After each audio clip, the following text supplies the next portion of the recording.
My name is Katherine Holloway. I am 39 years old. I am a licensed pharmacist in Charleston, South Carolina, and I am, as of 10 months ago, the woman who discovered that her mother-in-law had been telling everyone in their small town that she owned the pharmacy I had built, the pharmacy with my name above the door, my license on the wall, and my 10 years of work in every bottle on every shelf. She had been saying it for 3 years. 3 years of charity functions and church committees and neighborhood dinners where Patricia Holloway had been quietly accepting credit for what I had built, in the specific modest way of a woman who does not claim something directly but simply never corrects the record when the record is wrong. I found out the way you find out most things in a small town. Someone told me. Her name was Louise Garrett, and she had been my patient for 6 years, and she pulled me aside at the pharmacy counter on a Wednesday afternoon in March and said, in the careful lowered voice of a woman doing someone a kindness they did not ask for, "Katherine, honey, I want you to know something, because I think you deserve to hear it from a friend." She told me that at the previous Saturday's Garden Club luncheon, 3 tables away from where Louise had been sitting, Patricia Holloway had told 5 women that Holloway Pharmacy had been her idea, that she had helped Katherine get started, that without her support the whole thing would never have happened. Louise said, she said it with such conviction, "Katherine, I almost believed it myself. And I've been your patient for 6 years. I know what you built." I said, "Thank you, Louise. I appreciate you telling me." I gave her her prescription. I smiled. I went to the back of the pharmacy. I stood among the shelves for a while. Then I thought about everything I had not said in 3 years of Sunday dinners at the Holloway house, and I started thinking about what I was going to say now. Let me tell you about the pharmacy first, because the pharmacy is the center of this story and it deserves to be described correctly. I grew up in Somerville, just outside Charleston. My father was a pharmacist. Not a chain pharmacist, an independent, the old kind, with a store on the main street of a small town where he knew every customer by name and remembered their medications and their children and their allergies and their specific fears about their health. He sold the pharmacy when I was 16 to a regional chain, and watching him sell it, watching the thing he had built become a branch of something that did not know or care about the people in it, was the thing that made me decide I was going to build my own. I went to the Medical University of South Carolina for pharmacy school. I worked for 8 years at a hospital pharmacy in Charleston to build my clinical experience and save the capital I needed. I took out a small business loan in 2015. I signed a lease on a storefront on the main street of a town 15 miles east of Charleston. I hired 2 pharmacy technicians and a part-time delivery driver. I put my name above the door. Holloway Pharmacy opened in May of 2015. My husband James had been supportive in the general way of a man who loves his wife and wants her to succeed.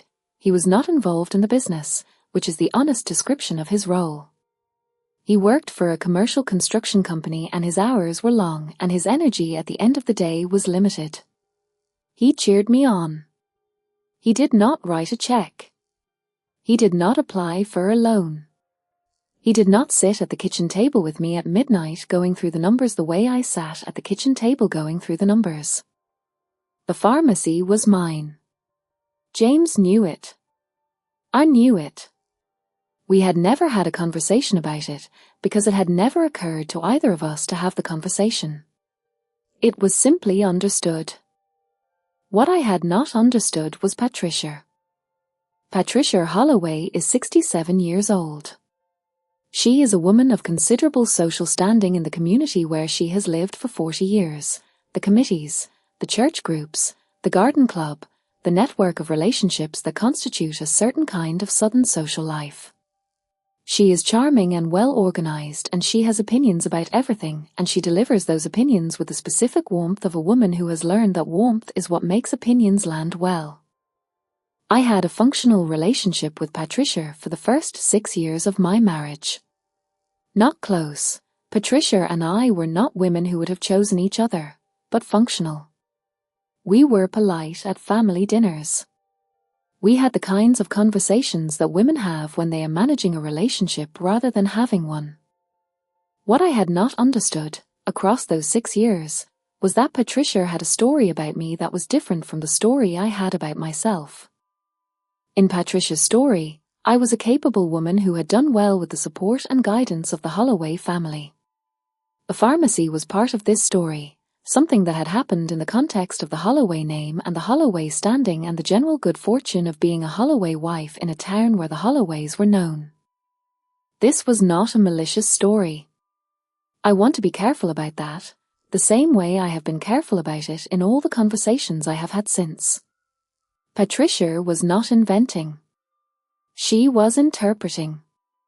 She was telling a story about her family that placed her family at the center of things, the specific human tendency of a person who understands the world through the lens of their own importance to it. The problem was that her interpretation had my name in it. My pharmacy. My license. My 10 years. And she had been telling that story at garden club luncheons for 3 years. I thought about this for 4 days before I did anything. I thought about it at the pharmacy counter while I filled prescriptions. I thought about it on the drive home. I thought about it in the specific restless early morning hours when the mind goes to things it has been set aside during the day. I thought about who Patricia had told. I thought about how the story had traveled, the specific social geography of a small town, where information moves along the same networks as kindness and gossip and reputation. I thought about the patients who had come to my pharmacy for years, who might have heard a version of Patricia's story and might have wondered, at some level, whether the pharmacy they trusted was what they thought it was. I thought about my father. My father had sold his pharmacy when I was 16. I had built mine because I had watched him sell his, and I had understood that what he was selling was not just a building and inventory but a relationship, the accumulated trust of a community that had come to him for years and that would now come to someone who did not know their names. I had built Holloway Pharmacy to be the thing my father's pharmacy had been. To know the names. To remember the children and the allergies and the fears. To be the place in the community that people came to not because it was convenient, but because it was trusted. Patricia had been spending 3 years inserting herself into the story of that trust. Not with malice.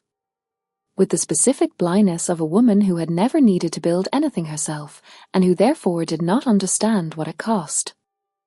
On the 5th day, I called my friend Monica. Monica Chen runs a small law firm in Charleston. She is 42 and has been my closest friend since pharmacy school, and she is the person I call when I need someone who will tell me the truth without softening it in ways that make it less useful. I told her what Louise had told me. Monica was quiet for a moment. Then she said, "How long has this been going on?" I said, 3 years, as far as I know. She said, "Katherine, has she ever asked you for money? Has she ever tried to put her name on the business?" I said, "No." She said, "Then this is a reputation problem, not a legal one. At least for now." She said, "I want to ask you something." I said, "Ask." She said, "What do you actually want here? Do you want to confront Patricia? Do you want to involve James? Do you want the community to know the truth? Or all of it?" I sat with that for a moment. I said, "I want the record to be correct.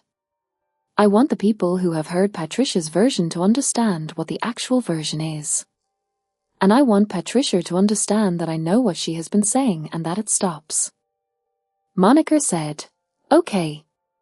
That's achievable. But the order matters." She said, "James first. Before anything else. He needs to know what his mother has been doing, and he needs to decide where he stands. Because how this goes depends significantly on whether James is beside you or between you." I said, "I know." She said, "How do you think he'll respond?" I said, "I don't know." That's what worries me. James came home at 6:30 on a Thursday evening. I had made dinner, which I do most evenings, and we ate first because I have learned over 12 years of marriage that difficult conversations go better when no one is hungry. Then I said, "James, I need to talk to you about something your mother has been doing." I told him what Louise had told me. I told him calmly and completely, the way I tell patients about complicated medication interactions. Here is what is happening. Here is what it means. Here is what I need you to know. James was quiet for a long time. He said, "Louise told you this?" I said, "Yes." He said, "At the garden club?" I said, "Yes." He said, "My mother has been telling people she helped start the pharmacy." I said, that she helped start it, that it was her idea, that without her support it would not have happened. James looked at the table. He said, "Katherine, you know that's not. She knows that's not true." I said, "I know. I need to know if you know." He said, "Of course I know. You built that pharmacy. I was there." I said, "I need you to tell her that." He looked at me. I said, "James, I need you to be the one who tells your mother that what she has been saying is wrong, and that it stops. Not because I cannot tell her myself, but because she needs to hear it from you, and because I need to know that you are the person who says it." There was a long silence. He said, "Okay." He said it quietly, with the weight of a man who understood what he was agreeing to. Not reluctantly, that is not the right word. With the specific gravity of a person who is accepting a responsibility that is genuinely his. James called his mother the following evening. I was not in the room. He told me afterward that the conversation lasted 40 minutes and that Patricia had initially denied it, then reframed it as a misunderstanding, then cried, then arrived at something that James described as a genuine acknowledgement that she had been wrong. I believed him. I know James well enough to know when he is telling me the complete version and when he is protecting me from the difficult parts. What he told me that evening felt like the complete version. Patricia called me the following Sunday. She called in the morning, before church, which I understood as a deliberate choice, a call made at a time associated with honesty and reckoning. She said, "Katherine, I owe you an apology." I said, "Patricia." She said, "I have been saying things that were not true. About the pharmacy. About my role in it. I have been thinking about why I did it, and I don't have a clean answer for you. I think I wanted to feel more connected to what you had built, and I took that one too far and let it become something that wasn't honest." She said, "I'm sorry. I mean that." I said, "I appreciate you saying it." She said, "James told me to call. But I would have called anyway." I said, "I know." I believed her. Not entirely, and not without reservation, but enough. Patricia is not a simple person, and she was not offering me a simple apology. She was offering me the best version of an honest account that a proud woman can produce when she has been caught doing something she knows was wrong. I chose to receive it as what it was. I also did one more thing. 2 weeks after the Patricia conversation, I was the featured speaker at the Charleston County Small Business Association's quarterly luncheon. I had been asked months earlier and had almost declined because my schedule was full, but I had accepted because it was the kind of professional visibility that matters for an independent pharmacy in a competitive market. I stood up in front of 112 small business owners, and I told the story of Holloway Pharmacy. How I had watched my father sell his pharmacy at 16. How I had spent 8 years in hospital pharmacy building my clinical base. How I had taken out the loan and signed the lease and hired the technicians and put my name above the door. I told it in detail. I told it the way you tell a story when you want it to be the version that travels, complete, specific, attributed to the right person. Several of those 112 people were connected to the same social networks Patricia moved in. I did not mention Patricia by name. I did not need to. I just told the true story, clearly and completely, in a room large enough that it would travel. I have been asked, since, whether I feel like I handled it correctly. Whether I should have confronted Patricia directly sooner. Whether I should have let it go entirely. I do not think I should have let it go. A pharmacy is the thing I built in honor of what my father built, and a story that misattributes its origins is a story that disrespects my father's influence on me as much as it disrespects my own work. I was not protecting ego. I was protecting a record that mattered. I do not think I should have confronted Patricia directly. The most important conversation was the one with James. If James had not been willing to make that call, if he had asked me to let it go, or had defended his mother, or had minimized what she had done, this story would have a different ending. The fact that he made the call, without hesitation, in the specific quiet way of a man who understood what was right, that is the part of this story I have thought about most. I have thought about it because it told me something about my marriage that 12 years had not previously made explicit. I knew James loved me. I knew he was a good man. What the Patricia conversation told me was that when it mattered, when the choice was between his mother's comfort and my professional truth, he chose my professional truth. That is not a small thing. That is, in fact, everything. The pharmacy is doing well. We added a compounding service in January that I had been planning for 2 years. Louise Garrett is still my patient. She brought me cookies at Christmas, which she does every year, and she did not mention the garden club conversation, and I did not mention it either. Patricia came to the pharmacy last spring. She had a new prescription from her cardiologist and she could have gone to the chain pharmacy on the main road, but she came to mine. She handed me the prescription and she looked at my name on the wall, the pharmacist license, Katherine Holloway, framed and mounted, and she said nothing about it. But she looked at it. And I think we both understood that looking at it was its own kind of acknowledgement. I am Katherine Holloway. I am 39 years old. I am a pharmacist in Charleston, South Carolina. My name is above the door. It has been above the door since May of 2015. It will be above the door for as long as I choose to keep it there. That is the whole story. That is everything. I want to go back to the pharmacy itself for a moment because I have described the origin, but I have not described what it actually is day to day. And what it is day to day is the thing that Patricia's story was stealing. Holloway Pharmacy is on the main street of a town of about 8,000 people. It is not a large store. The dispensing area is in the back. The front has a counter where we keep the over-the-counter items, a small consultation room behind a frosted glass partition where I talk to patients about their medications in private, and 3 chairs where people can wait. The chairs are comfortable.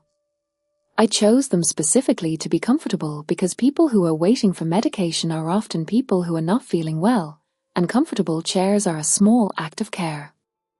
I know the names of most of my regular patients. I know their medications and their allergies and their insurance situations, and, over the years, I have come to know pieces of their lives: the hip replacement, the new grandchild, the husband who was diagnosed and the wife who is managing it. This is the thing my father built in his pharmacy. This is the thing the chain that bought it could not sustain. This is the thing I am building. It is not a glamorous thing. It is a daily thing. It requires showing up, knowing the names, remembering the details, building the trust that takes years to establish and can be broken in an afternoon. Patricia had been spending 3 years borrowing that trust. Not the money, not the building, not the license. The trust. the community standing that comes from being the person who built a thing that cares for people. She had been accepting, at luncheon tables and committee meetings, the warmth that belongs to the person who did the work. I want to be fair about this. I have tried to be fair throughout. Patricia did not steal money from me. She did not put her name on the business. She told a story that placed her at the center of something she was not part of, and she told it in the social spaces of a small town where reputation is currency and credit is a form of power. What she took was not money. It was attribution. And in a small community where your professional identity is inseparable from your personal one, attribution is not a small thing. My father built a pharmacy that the community trusted for 22 years. When he sold it, people grieved it the way you grieve a service that was specific to a person and cannot be replicated by a corporation. I built mine because I understood that grief and I wanted to build the thing that would produce it again someday, the right way. Patricia had never built anything in that sense. She had organized and volunteered and chaired and contributed. All real things. But not the thing I was doing. And I cannot know this, but I think that what drove the story she was telling was the specific complicated feeling of a woman who has lived her life adjacent to builders without being one herself, and who found, in the proximity of my pharmacy, a way to feel like she had been part of the building. I understand it.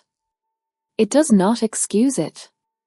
But understanding it made it possible for me to receive her apology as a real one, and to keep the relationship, changed, more honestly bounded, but intact.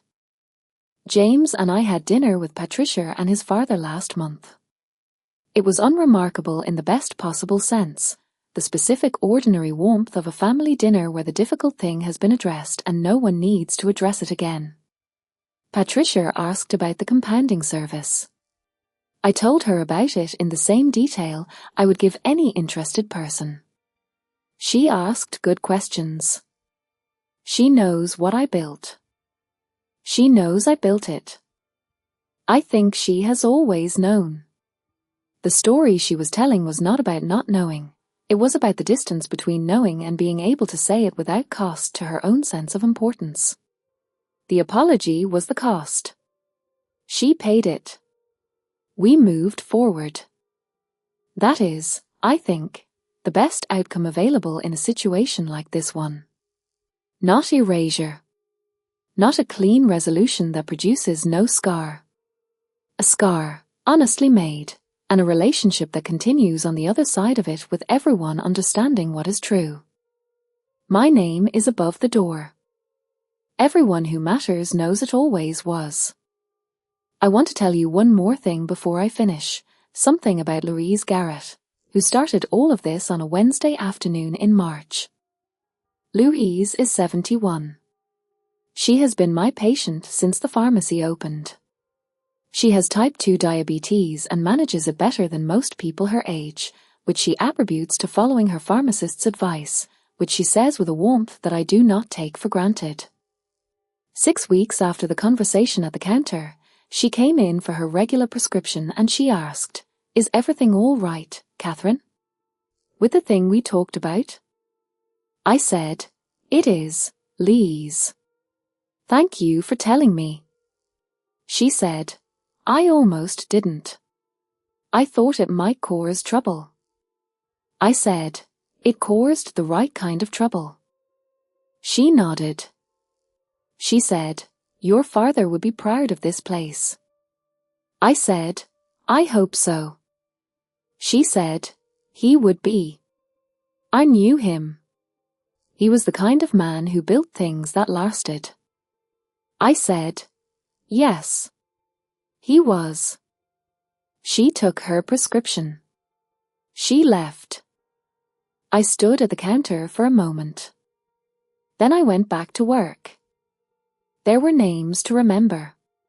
There were prescriptions to fill. There was a consultation room with 3 comfortable chairs and a frosted glass partition and a woman's name above the door.